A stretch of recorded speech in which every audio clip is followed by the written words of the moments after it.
darle una vueltita y que como que el agua sea un elemento clave para todo lo que es planificación territorial, los diseños, todo eso yo creo que es lo que se quiere lograr, porque el agua sea como el elemento clave para lo que viene después, porque sin agua no hay vida.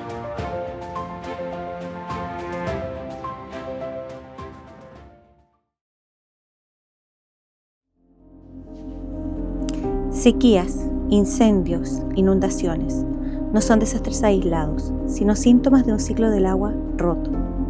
En Chile y en el mundo, la desconexión entre el suelo, vegetación y agua se hace evidente. Desde Grupo Micelios emprendimos un viaje por 3 territorios, Santa Juana, Ningüe y Atacalco, para restaurar este movimiento. Este es nuestro registro del proceso.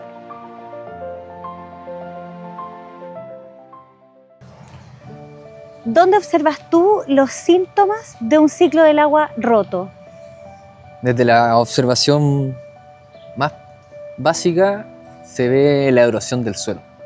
Tú puedes ver los caminos, ves cárcavas que todos los inviernos se van erosionando y se nota harto, creciendo cada invierno. Y eso en parte en consecuencia por la expansión forestal que ha generado que zonas de sacrificio grandes, donde a través de esas intervenciones han ido retirando el suelo, lo que ha ido generando que en los inviernos cuando cae el agua no tiene la manera de frenarse y de infiltrar. Entonces escurre rápidamente y en esa rapidez que se mueve va llevándose todo a lo que pilla en el paso. Y esa agua, como no tiene la manera de frenarse, llega rápidamente a los cauces y los cauces aumentan su tamaño y como viene una gran cantidad de agua grande, va generando todo lo que son las inundaciones. Que también tiene que ver con esto de que llueve más concentrado en el tiempo.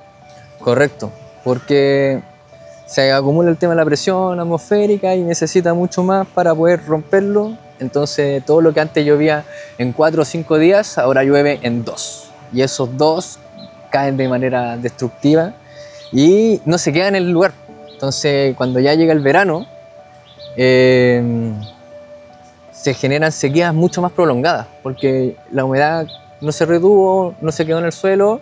Entonces cuando empieza a hacer más calorcito, se evapora rápidamente y se genera la sequía mucho más prolongada.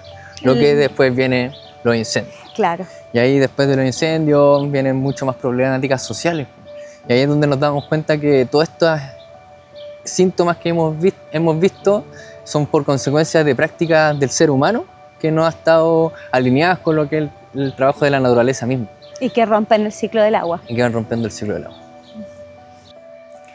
Cuéntame, Remo, ¿qué te llevó a empezar a buscar otras respuestas? Una buena pregunta. Yo creo que la base fue una crisis existencial que tuve, porque en un ramo de la universidad que se llama Planificación Territorial, me enseñó un poco a tener una visión como macra de cómo el sistema y los diseños que se generan del modelo tradicional se ejecutan. Y veía puras problemáticas, todo lo que vemos hoy en día, lo que hablábamos de la inundación, ¿verdad? Todos los incendios, y no veía soluciones. Entonces estaba en un bucle infinito de no encontrar respuestas y tuve la oportunidad de irme al sur a trabajar como guardabosque y conocí a unos uruguayos que hacían permacultura. Y yo ahí quedé como, ¿qué es la permacultura? Y me empezaron a explicar sobre todo este modelo del trabajo con la naturaleza y ahí como que sentí un clic en mi cabeza que me dijo, oye, esta es la respuesta. Y dije, desde ahí fue como la puerta a ya todo este pensamiento de hacer una transición a un nuevo paradigma trabajando con la naturaleza, a favor de ella, y ahí cómo nos relacionamos con ella, cómo hacemos los diseños trabajados con ella, todos esos procesos y desde ahí ya... El clic de la permacultura. Claro. Sí. Oye, y me gustaría saber cuál es el impacto que te gustaría provocar con todo este trabajo. Yo creo que el impacto más grande que queremos lograr, igual como micelio, es poder poner el elemento del agua como un elemento clave, valga la redundancia, para todos los proyectos, todos los diseños que vengan desde las políticas públicas y todo lo que venga ya también a un nivel social. O sea, que el agua sea como ese comienzo hacia nuevos desarrollos, nuevas formas de trabajarlo, y no solamente a través del carbono, que son las reforestaciones y todo lo que vemos hoy en día, que en el fondo todas esas reforestaciones, todas esas plantitas, sin el agua... Claro. Lo que le llaman la visión de túnel del carbono, Claro. salir de ahí. Los bonos. Exactamente. Entonces, ojalá lograr que el elemento del agua sea el elemento que mueva todo como método de paradigma, de diseño y de inversión. Y como lo fundamental que es para todas las otras crisis que estamos viendo. Correcto. Sin agua No hay vida.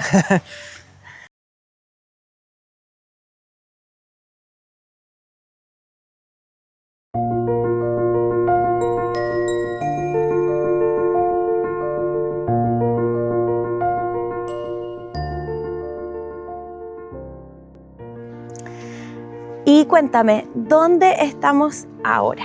Ahora estamos en el Fondo Chivicura, en Santa Juana, un lugar de bosque nativo que está rodeado de puras forestales.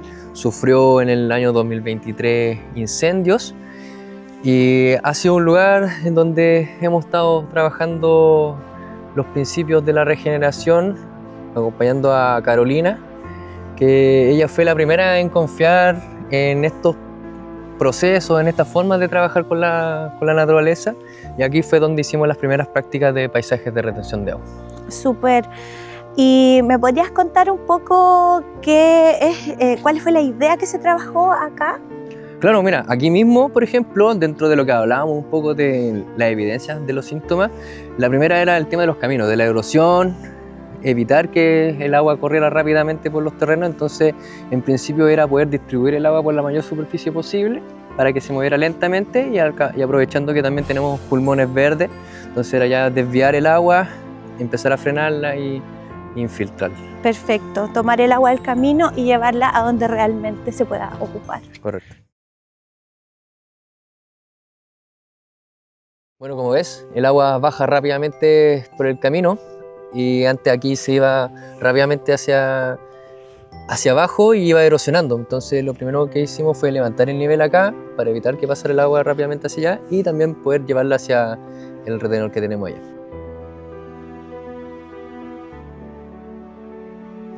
Y aquí agarra todo el agua que viene de la loma y se integra a este retenedor, y después cuando se llena sigue saliendo hacia allá, donde lo conectamos con las terrazas que están un poco más abajo. Esta es la primera etapa del proceso. Es interesante que vemos acá estos como aterrazamientos. Esto también tiene una lógica, ¿cierto? Sí, más que nada es para el diseño y también pueda cumplir más de una función. O sea, a medida que sube el agua y después va bajando, tú puedes utilizar como estas terrazas para poder sembrar o plantar, y va diversificando el lugar.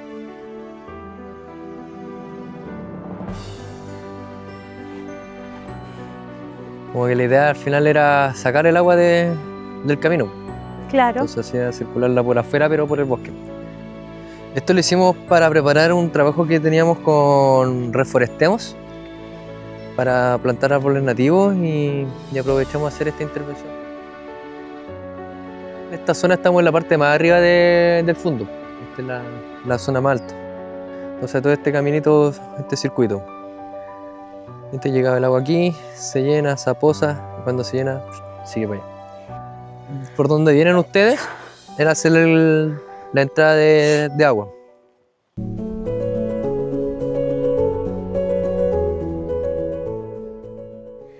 Carolina, a mí me gustaría saber qué te hizo creer que restaurar el ciclo del agua podía ser algo tan importante para tu territorio como para atreverte a hacer esto en tu casa, en tus terrenos arriba, en Chivicura. Cuéntame un poco de esa motivación. Bueno, la motivación principal, viste que estamos en Santa Juana, que es una comuna de la 8ª región. Y aquí en Santa Juana es una comuna agrícola. Y desde el 2010 estamos pasando por una sequía súper importante. Lo que ha hecho que hay familias acá en Santa Juana que están recibiendo 100 litros de agua a la semana. Y tampoco tienen cómo sostenerse, pues no tienen su ingreso principal que viene de la agricultura. Entonces venía yo pensando, acá en Santa Juana el 86% del suelo está destinado al rubro silvagropecuario. Entonces forestal. Entonces yo venía pensando lo importante que era mantener las aguas. En eso me tercié con Cristóbal Acuña, que es fundador de Micelio. Y en nuestras conversaciones comenzó a surgir esto de los paisajes de retención hídrica, de esta nueva forma de hacer agricultura, y la verdad es que me pareció que no hay nada que tenga más sentido que esto. Y de ahí para adelante ya llevamos 5 años trabajando juntos, y estos 5 años hemos intentado, no hay nada más real que hacerlo tú mismo, pues. Entonces, para poderlo demostrar a las personas, mira, esto sí funciona. Sí, yo puedo tener todavía aquí agua en estas fechas. Y eso viene siendo que es un lugar húmedo, pero podemos mantenerlo y podemos hacer nuestra agricultura aquí en torno a esto. Eso ha sido lo que principalmente me ha dado el aliento para seguir adelante con este proyecto. Maravilloso, gracias por compartirlo. Encantada. El agua no se detiene sola. Hay que ofrecerle espacio y tiempo. Aquí la invitamos a quedarse.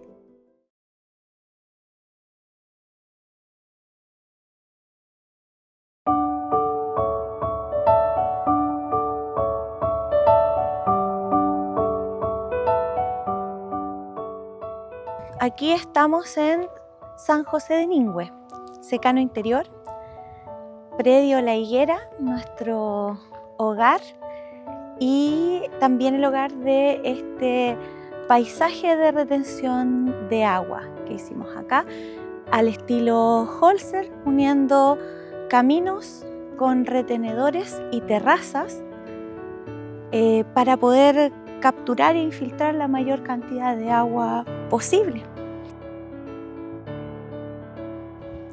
Esta es la primera etapa de este trabajo, que se hizo con una máquina de 20 toneladas, una excavadora, y aunque la capa de materia orgánica no fue posible rescatarla por un tema económico y de tiempo, sí nosotros vemos una clara diferencia de cómo estaba el predio antes de la intervención y cómo está ahora en cuanto a la cantidad de hierbas y diferentes especies que han ido surgiendo, y el color también que podemos ver en el paisaje es muy distinto a ese color plomizo que tenía antes. Bueno, nosotros venimos de la ciudad.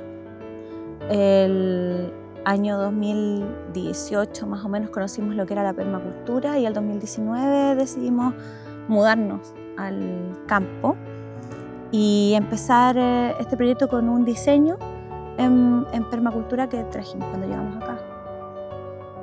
Y cuando estuvimos acá ya nos dimos cuenta que no estábamos pudiendo lograrlo solo con la permacultura, y ahí es donde empezamos a conocer la regeneración y la sintropía.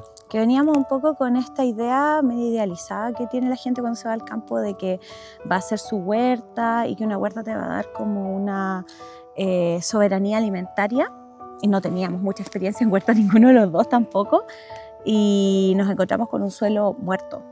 Entonces, y ahí, al darnos cuenta que necesitábamos ir más allá, nos empezamos a encontrar con muchos maestros, andábamos buscando respuestas, y desde el mundo de la sintropía empezamos a escuchar de los paisajes de retención de agua.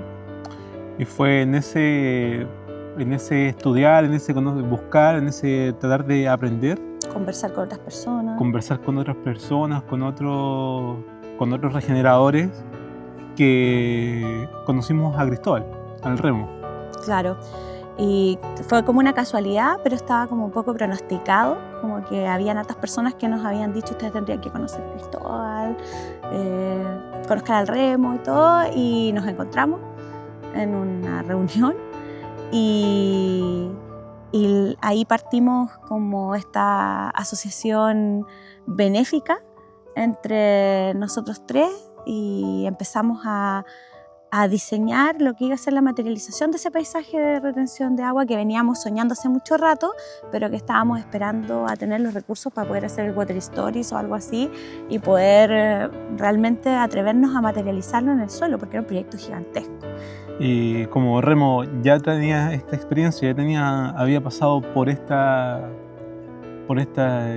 camino del Water Story. Y claro, y sabía conocí. cómo diseñar y todo. Pudimos concretar y materializar lo que veníamos planificando hace ya bastante rato. Y lo que tenemos hoy día.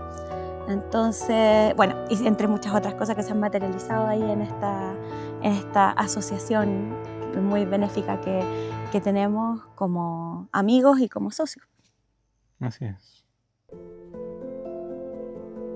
Todo diseño empieza al observar el agua. Todo equilibrio llega cuando dejamos que ella nos guíe.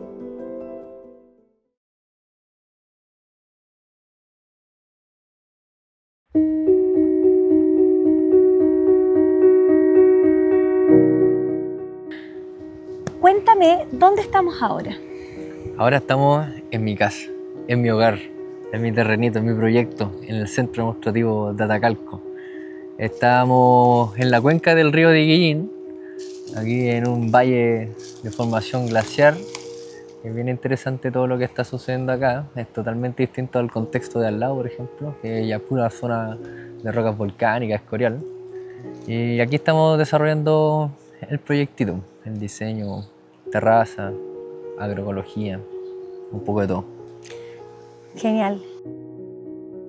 ¿Y cuál es la lógica del diseño que tú hiciste acá? Me gustaría saber cómo lo pensaste y para qué sirve y cómo está hecho. Bueno, yo cuando comencé con el diseño y todo, estaba cursando el curso de Water Stories y aquí fue como mi práctica. Y fue todo un desafío porque como que en Water Stories todo el tema de la arcilla es bien importante y el contexto que tengo yo no tiene nada de arcilla. Entonces fue como algo nuevo también para la gente del curso de los paisajes de retención de agua, que básicamente siempre es como buscar arcilla, tenés que trabajar con arcilla. Pero aquí fue totalmente distinto, porque yo no tengo nada de arcilla, unos pequeños lugares nomás. ¿Cómo funciona el suelo acá? Claro, entonces en ese sentido yo no podía hacer retenedores, ¿sí? Porque los retenedores de agua se me drenan mucho y no acumulan. Aquí no se ve agua descorrentida cuando llueve, sino que todo se drena, se chupa por el bosque y ya después aparece por las vertientes, entre las raíces. Entonces fue todo un desafío. Entonces dentro de esa misma lógica fue como ya no puedo hacer el paisaje como típico que se ve de Water Stories con las piscinitas, los retenedores, los tranques.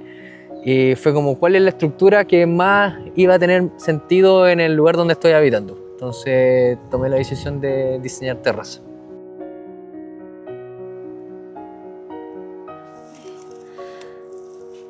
Explícame cómo diseñaste estas terrazas. ¿Cuál es la lógica del agua que siguen estas terrazas? Bueno, los principios, ¿no? De trabajar el agua desde la mayor superficie, o sea, desde lo más alto posible, por la mayor superficie posible, que se mueva lo más lento posible. Entonces, aquí en la zona que estamos, que es la parte más alta,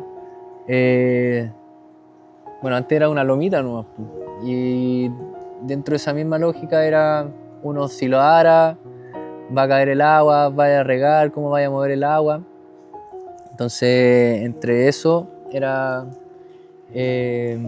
marcar las curvas de nivel. Entonces ahí lo que hicimos fue marcar la curva de nivel, además que nosotros traemos el agua desde el estero como 1 kilómetro más arriba un poco. y aparece por aquí arriba. Entonces, Entra por acá. sí, pues esa por ahí entra.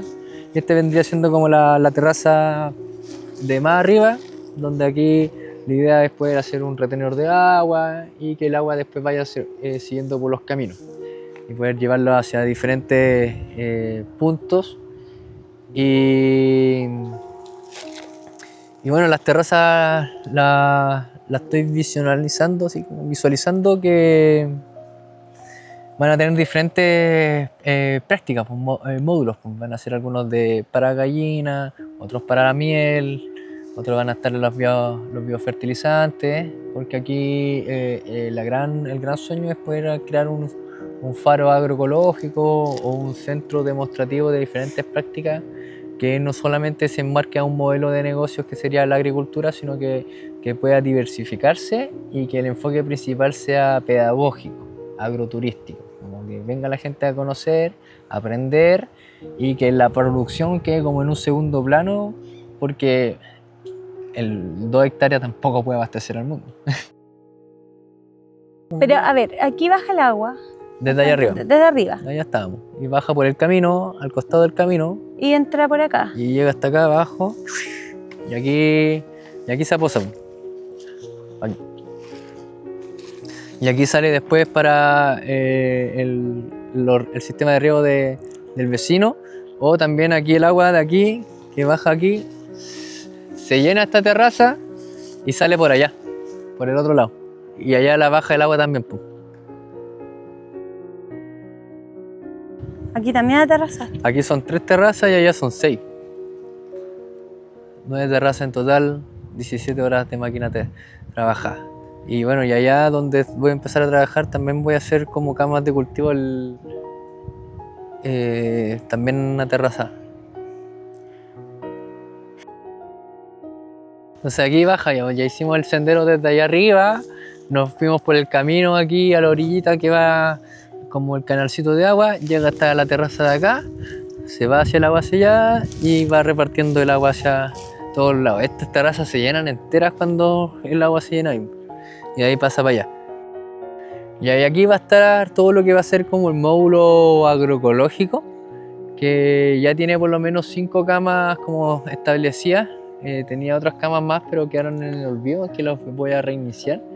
Y quiero hacer aquí en total, arar todo esto y poner unas 15, 20 camas máximo para poder estar produciendo anuales, hortalizas a manera agroecológica, no como más agroforestería, sino que ya la agroforestería como como lo que es el diseño de la permacultura, de la zona 0, zona 1, zona 2, ya como la casa es la zona 0, la zona 1 ya empieza a ser todos los huertitos y allá hacia atrás llegamos hasta la zona 5, que es el bosque nativo, que ya está en su máximo esplendor. Entonces, como que siguiendo esa misma lógica, estoy trabajando desde mi casa hacia afuera. Entonces, por eso está como un poco más abandonado ya, por la misma lógica de la eficiencia y el tiempo que uno le dedica a ciertas zonas. Y aquí tengo unos arbolitos que están como en el másico. Aquí tengo unos yeuques que son de esta zona, no por nada el pueblo se llama Los Yeuques, un árbol nativo que se ha ido perdiendo harto en la historia, pero es productivo, da unas uvitas que le llaman la uva de la montaña y son súper nutritivos y todo, así que bueno poder tener almácigos que se estén reproduciendo aquí, bajo el tatita. No se trata de dominar el agua, sino de aprender su ritmo. A veces fluye, a veces descansa. Diseñar para esa intermitencia es diseñar para la resiliencia.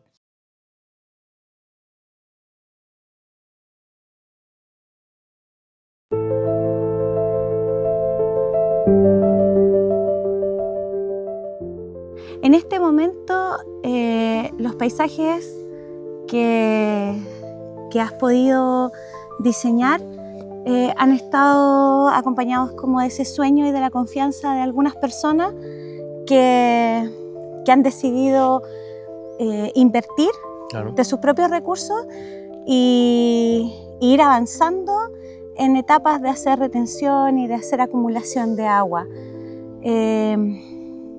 ¿Cuáles son los pros y los contras que ves tú de eso y cómo esto se podría escalar? Yo creo que el pro más grande es estar empezando a hacer algo.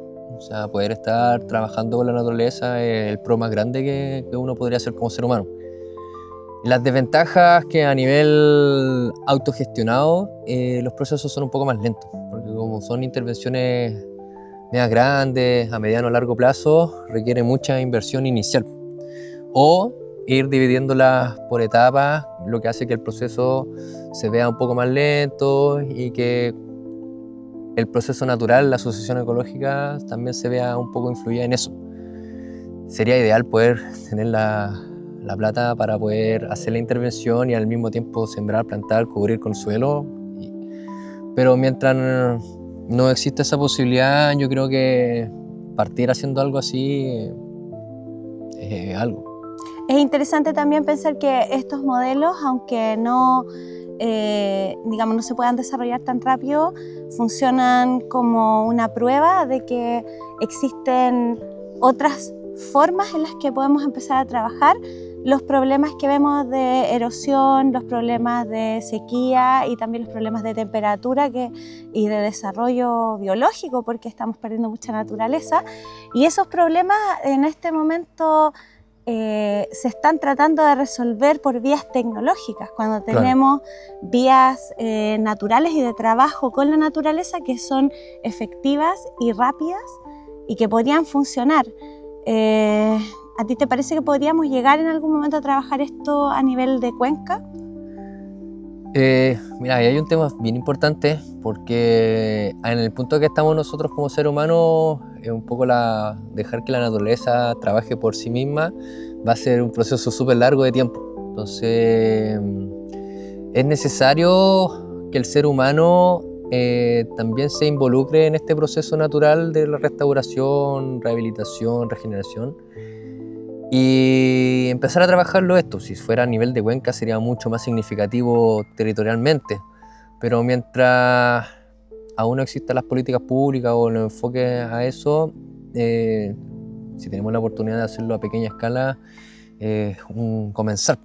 Claro. Pero eso como que es súper claro, porque si nosotros lo dejáramos de que la naturaleza trabajara por sí sola, pasarían cientos de años para que vuelva a ser como antes. Entonces quizá algunos van a cuestionar por qué estamos haciendo una intervención como esta, que algunas llegan a ser a grande escala, pero yo creo que estamos en un punto en donde o hacemos algo así bien disruptivo y bien grande y con una intervención más profunda, que dejarlo que la naturaleza trabaje por sí misma. Es que tiene que ver también, yo creo, con una comprensión real del momento en la crisis medioambiental que tenemos y la profundidad del problema y el riesgo que supone para toda nuestra vida también como humanos y nuestra capacidad de poder seguir avanzando como socialmente sin la naturaleza. Implica ese cambio de mentalidad, de sentirnos parte de y empezar a trabajar con la naturaleza para poder regenerar las condiciones que permitan una mejor vida. Claro. Nunca hacemos caminos, hacemos carreteras, construimos edificios, construimos casas, pero también podemos hacer eso a favor de la naturaleza. Claro, podríamos cambiar las lógicas en las que se hacen las cosas y eso sería bueno para todos. Claro, no solo para nosotros.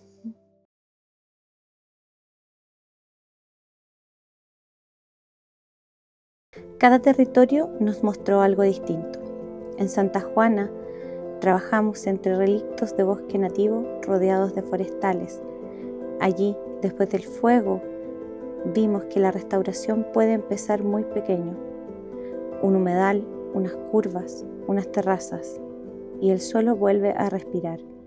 En Ningüe, un sistema de terrazas, caminos y acumuladores se fue tejiendo en la ladera hasta dar una nueva forma al cerro, recordándonos que el terreno guarda su propia sabiduría. En Atacalco, Diseñamos terrazas y conducciones que permiten que el agua de riego recorra el verano entero, un ejercicio de paciencia y escucha.